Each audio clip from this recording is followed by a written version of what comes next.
Autolite and its 98,000 dealers bring you Mr. William Powell in tonight's presentation of Suspense.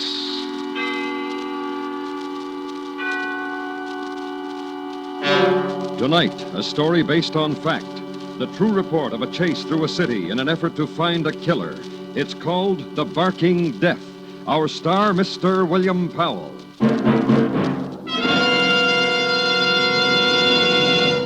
This is Harlow Wilcox. Say, could your church use as much as $50,000?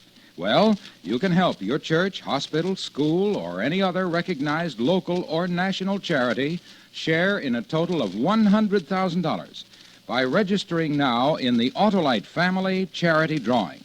A total of $100,000 in cash awards to the recognized charities selected by the 25 persons named in this drawing. Now, it is our privilege to have you hear what the head of one of America's finest organizations says about this great event. Here is Mr. William Ziegler, president of the American Foundation for the Blind. This unique and generous Autolite offer deserves your attention. And when it comes to picking your favorite charitable group, remember that the American Foundation for the Blind needs your help to help our sightless people of all ages. To enter the Autolite Family Charity Drawing, print your name and address on a registration form at any of these Autolite Family car showrooms: DeSoto, Hudson, Plymouth, Studebaker, Dodge, Willis, Nash, Packard, Kaiser, or Chrysler. There's no obligation. And now, Autolite presents The Barking Death, starring Mr. William Powell, hoping once again to keep you in suspense.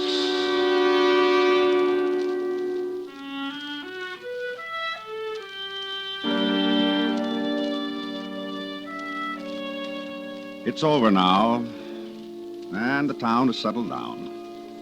Most of what happened I know because I was a part of it. The rest I must imagine for you. Our town is not very large, 25,000 people last census. Good town, proud of its police and fire protection, proud of its city administration and its health center. Then a thing happened to it. Terrifying thing. And this is the way it began. Right in here, Doctor.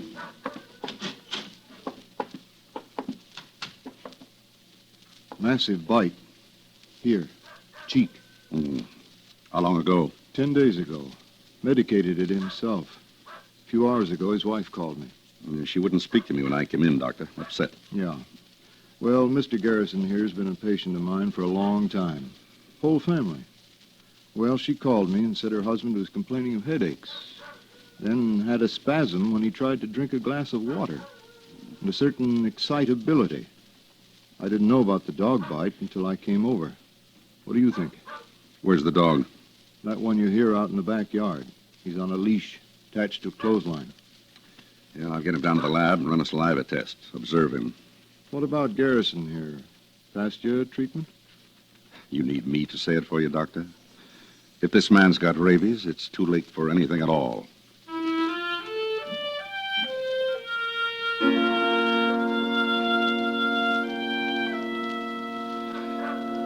The dog was a mongrel, mostly beagle, spotted black and white, both ears and its muzzle white. A man from the Animal Society was called in, and he took the dog to the health center. It was shortly after midnight. Mr. Garrison was kept under sedation, his symptoms being very painful. I got to the center about 8:30 the next morning and went immediately to the laboratory where the dog had been quartered. Yeah, I got the list right here, Lieutenant. 3 microscopes. That's right, Lieutenant. 3 microscopes, binocular. Dissecting instruments, so must have taken a couple of fistfuls of them. I don't know exactly what. Scalpels, probes. I guess that's about all. Hey, what's the matter? Oh, hi, Paul. Hold it a minute, Lieutenant. Dr. Miller just came in. Robbery here last night, Paul. Got 3 microscopes. Yes, I heard you. Must have picked the lock. I found a piece of tin on the sidewalk when I came in. Well, you finish up with the police, then you can tell me about it. Hello, Lieutenant. Yeah, you got that? Oh, the way I figure, it couldn't have been just one man. Those microscopes are pretty heavy, so there must have been a couple of them. Oh, yeah, sure. I'll leave everything alone. Joe? Hold a minute, Lieutenant. Yeah, what, Paul? The dog. Huh? In that cage. The lock's been sprung in that cage. Did you... Why, I don't know anything about it. Now, give me that phone. Hello? Yes? This is Dr. Miller. Yes, sir? Something's important. Something... Dr. Kramer's just gave me a list of things that were stolen. Listen, there was a dog here, a rabid dog, and he's gone. What? A dog, a black and white spotted mongrel. And chances are 1,000 to 1 he had rabies. And whoever stole those microscopes stole that dog. If that dog bites, well, rabies is 100% fatal. I guess you'd better let me have that description, Doc. Black and white spots, mostly beagle, I think.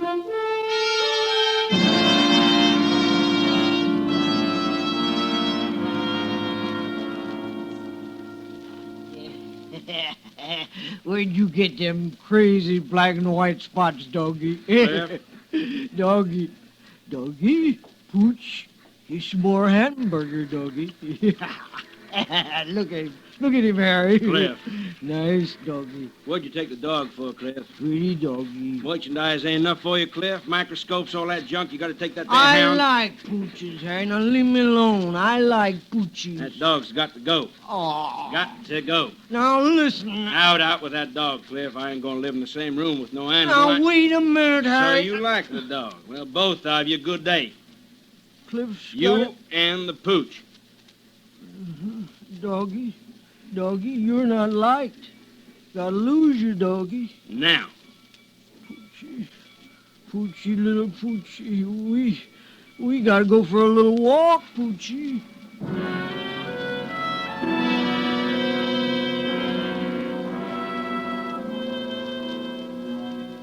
And a petty thief took a walk with a dog, holding him in his arms against the chill autumn air. Took a walk while the town alerted itself, made aware of a danger, had leaders and interested people who came together and were briefed.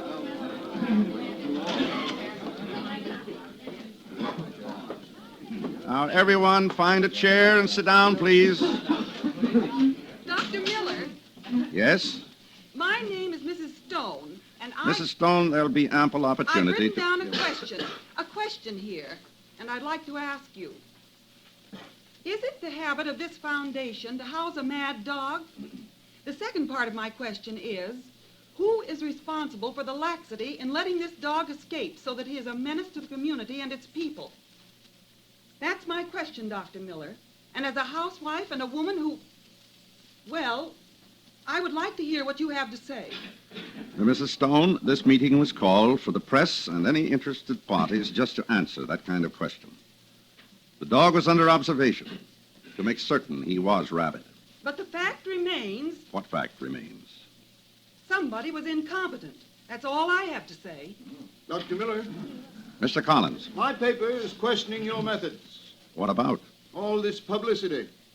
A newspaper man and you... The duty to the community. What about panic?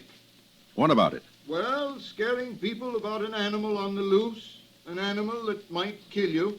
People from the health department ringing doorbells, police, people up in the hills with guns hunting for a dog, a spotted black and white dog.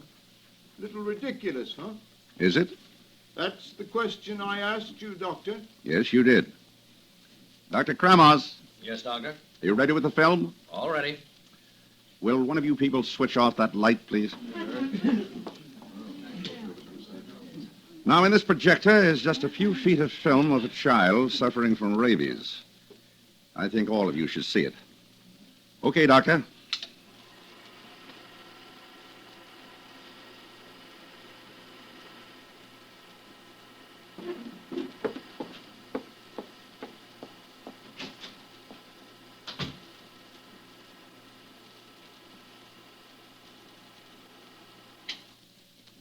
All right. Now, will someone turn on the lights again, please? And I see Mrs. Stone walked out. Well, I didn't show that film to scare anyone. Just so we can get into a frame of mind. Just so we can be deadly serious.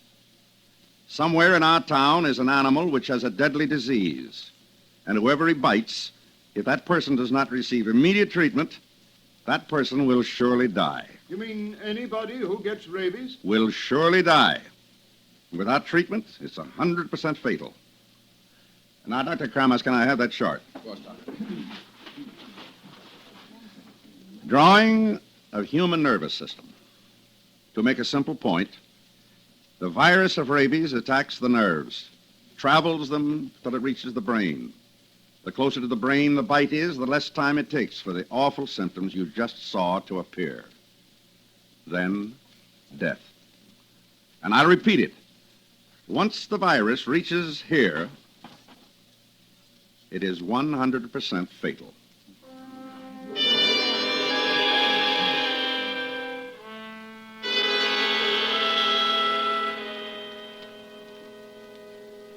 Want a doggy, Sonny? Huh?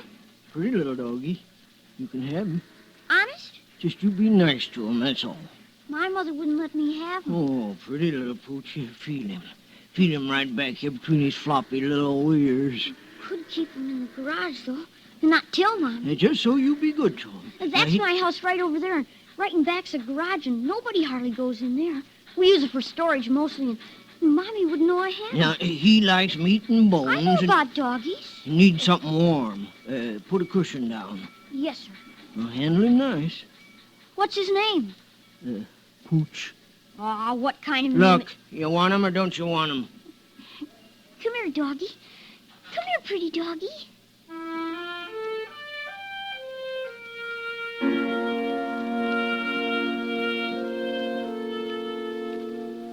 The boy, whose name was Peter Barrett, took the dog in his arms and walked away with it. And a half mile away, a jeep, outfitted as a sound truck, blared a warning. The three men's clubs of the town held an emergency meeting together. Searching parties were organized. The civil defense system was alerted. And a man, a health officer, directed all of it. A man who became tired. Paul, Yeah? some coffee. Oh, thanks. I got it black. Yeah. Put it down. Now who should take it easy? What do you want, Joe? Just take it easy. 16 hours. Well, Nothing. probably... No, I'll get it. Dr. Miller's office. This is Dr. Kremauer speaking. Oh, yes. Oh, that's too bad. Yes, of course, I'll tell him. Well, tell me what. Mr. Garrison died, rabies. They'll send some samples over to pathology for negri bodies, but there's no question about it. Now we're sure of it. Rabies. Yeah, now we're sure of it. And the dog hasn't been found. And somebody's going to irritate that dog, and he'll bite. And the rabid dog is very easy to irritate.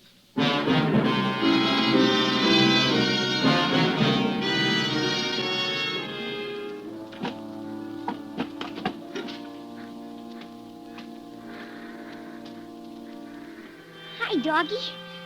Hi, sweet doggy. Brought you a bone, doggy, and some milk. Gee, you look funny, Poochie. What's the matter? Oh, come here and snuggle up. Is that better?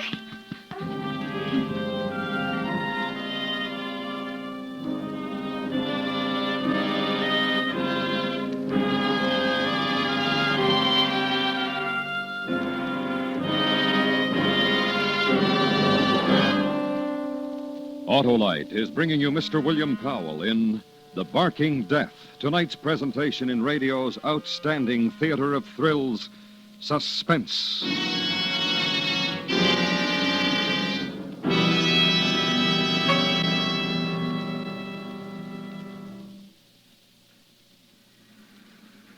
This is Harlow Wilcox. Tonight we are privileged to salute the Studebaker Corporation as a distinguished member of our Autolite family. So I've got a date at my Studebaker dealers, and here I am. Hello, Mr. Wilcox. Hi. Say, what's this model? A car of the future? Well, it's a car of the future, all right, but you can buy one today. It's the new Studebaker for $54. You know, Mr. Wilcox, while other makers are talking about their dream cars, Studebaker is building and selling them. But, of course, the pace-setting Studebaker styling means more than just beauty. It eliminates needless dead weight and excess bulk. Now, that means terrific gas mileage and superb handling ease. Well, can you get power steering on the new Studebaker? You sure can, and overdrive, too, if you wish. And, of course, our new Studebakers use many Autolite products, too. Well, thanks, Mr. Dealer. Autolite is proud of its long association with Studebaker and you Studebaker dealers everywhere. And now, Autolite brings back to our Hollywood soundstage Mr. William Powell in Elliot Lewis's production of The Barking Death, a story based on fact and well calculated to keep you in suspense.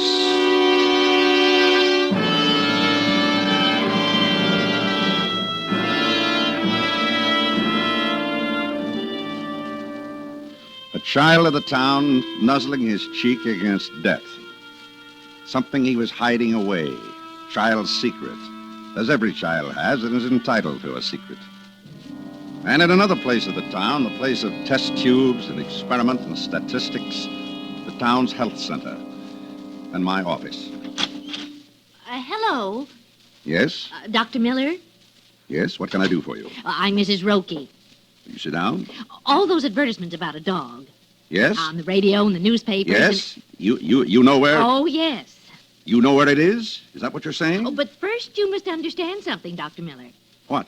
That I alone am responsible for catching the animal. You caught him? I certainly knew the risk I was taking. Where is he, Mrs. Roki? Now, after all, if that animal's as dangerous as you say he is, I did a pretty brave thing. Oh, there you are, Mrs. Roki. Come on, let's leave Dr. Miller alone. Oh, you think you're smart. What's all this? She came up the back way. Just take your hand away. Come on. So what is all this, Joe? Mrs. Roki got past the police, she got past the information desk, and she got to me, and she told me she caught a black and white spotted dog. She's got one, all right. I have. Yes, you have, Mrs. Roki. In my car. Yes, you have, Mrs. Roki. Then you go right down there and destroy him. We don't destroy animals, Mrs. Roki. Never. Dr. Miller.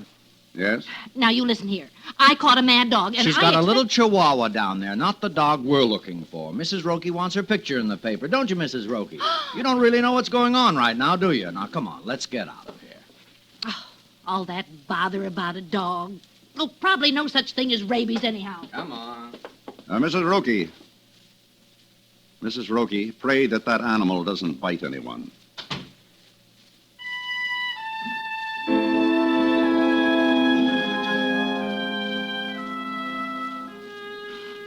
Ow!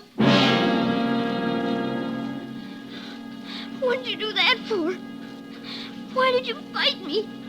Why did you bite my arm for, Poochie? Mama! Mama!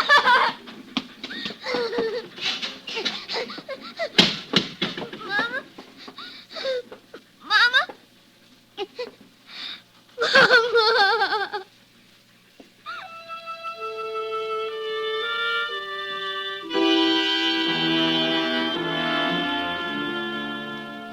Which happened in a white-clabbered house, 1647 Whittier Avenue, garage detached near the railroad yards. And down Main Street, close to its east end, where there's more grass, the group of municipal buildings. The office of the Lieutenant of Police. From my point of view, Dr. Miller, police point of view. Which is that? What we seem to have forgotten. 2 microscopes were stolen and various instruments. The disposal of same. That's my point of view, Doctor. Procedure. You care to tell me about it? Yeah, we're looking for the wrong thing. What do you mean? It's easier to find microscopes than a dog. Anyhow, I told you, procedure, routine. We've questioned men with known records, alerted... Oh, excuse me. Lieutenant Stevens speaking. Oh, where? Well, good. Bring him down here.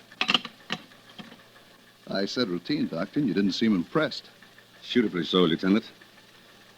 Listen, there's only one thing that could make me jump up on this desk and shout array and go through all the antics you... Oh, no, just take it easy. It's not a time to get cryptic, that's all.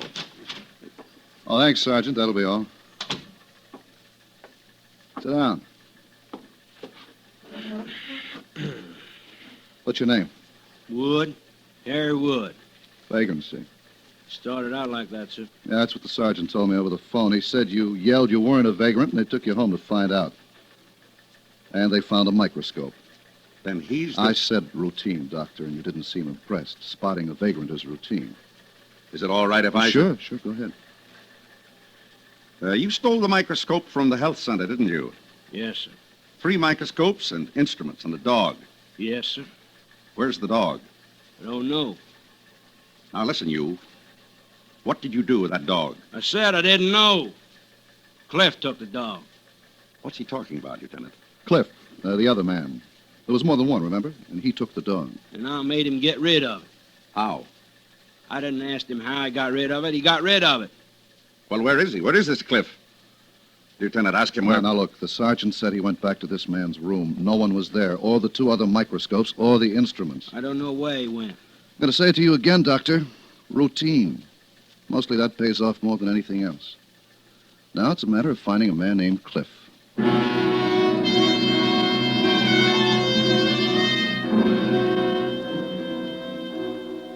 And 12 blocks away, across Main Street and down 2 blocks, there was a store. And there was a man in the store he had owned for the last 20 years. Smallish man, nothing extraordinary. Citizen of the town. About to become a hero. Yes, sir? Pawn it. Listen to microscopes. Yes, I see. How much? 2 microscopes. I'm throwing over my entire practice and getting rid of everything. And I'll tell you something. Oh? Give me a good price on these 2, and I got another one. Doctor. Huh? I said, doctor. Oh, yeah. Yeah? Mr. Harding, our instrument man, is in the back. He should see these. Well, you understand. Oh, sure.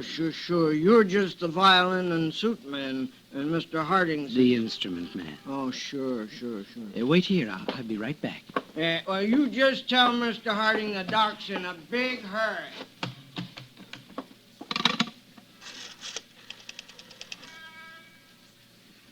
Quickly, the police.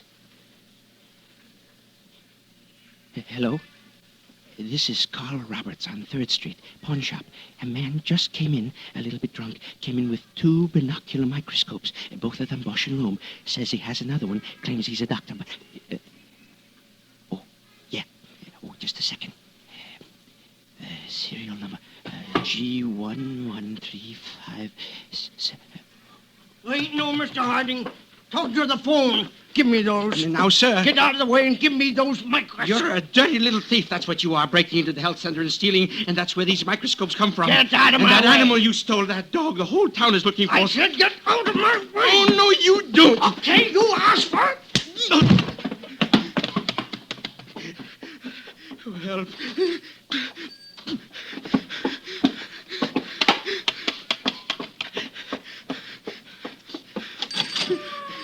Stop him! Stop that man! Stop him!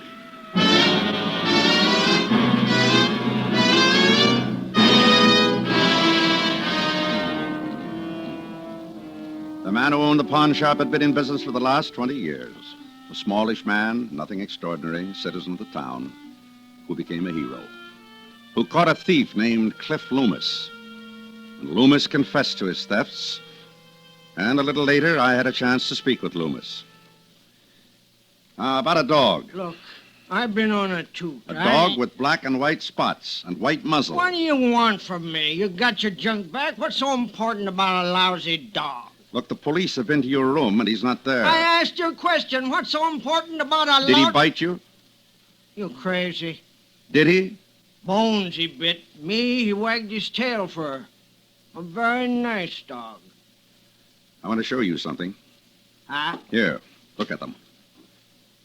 Go on, take them, Cliff. Pictures? Go on. Go on.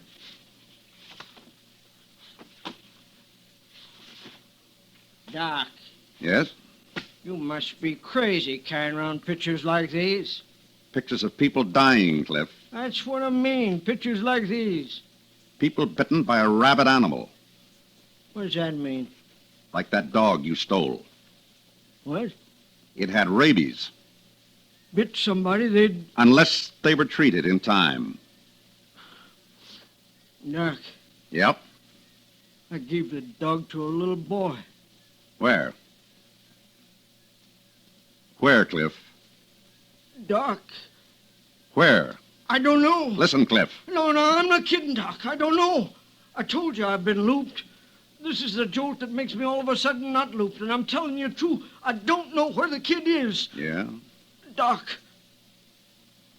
it was somewhere near where our room was. I remember Harry said get rid of the pooch, so I went downstairs, and the first kid I met, it's Hazy, Doc. Listen, we'll take a ride, Cliff. Police, too? Afraid so. We're going to take a ride, and we're going to try to find that boy.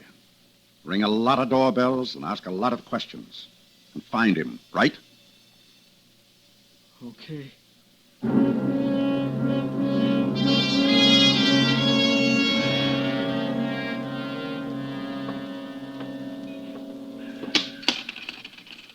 I'm sorry, Tinker Doll. I didn't see you. I didn't mean to kick you. And now don't you cry. My mom isn't home, and I won't know what to do if you cry. I know. I'll play you a tune.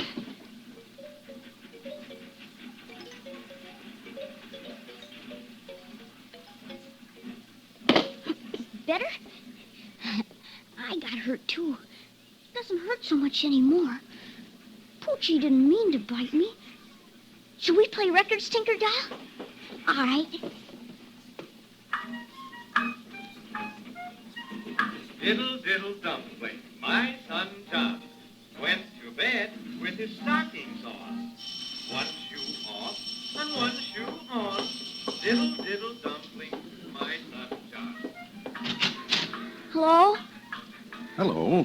My mother isn't home, mister. Why are you holding your arm like that? It hurts a little. Why? Poochie bit me.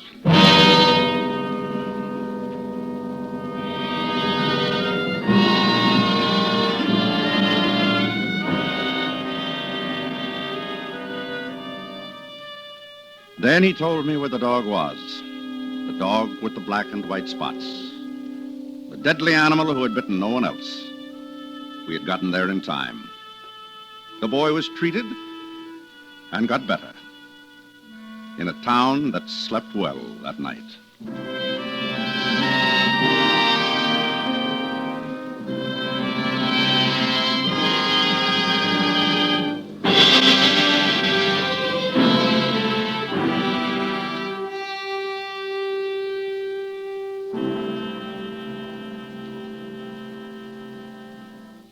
Suspense, presented by Autolite. Tonight's star, Mr. William Powell. This is Harlow Wilcox again. Have you signed up in the $100,000 Autolite family charity drawing? Well, if you're 18 or over, visit one of the following car dealers: DeSoto, Hudson, Plymouth, Studebaker, Dodge, Willis, Nash, Packard, Kaiser, or Chrysler. Just print your name and address on a registration form and have the dealer sign it. You don't have to own one of these cars. You don't have to solve or buy or write anything. So help your local church, hospital, the American Foundation for the Blind, or any other local or national recognized charity share in this huge sum. Remember, if you are one of the top 25 names in this drawing, the recognized charity of your choice can receive a big part of $100,000. So visit any of these Autolite family car showrooms: DeSoto, Hudson, Plymouth, Studebaker, Dodge, Willis, Nash, Packard, Kaiser, or Chrysler. Make sure to sign up tomorrow.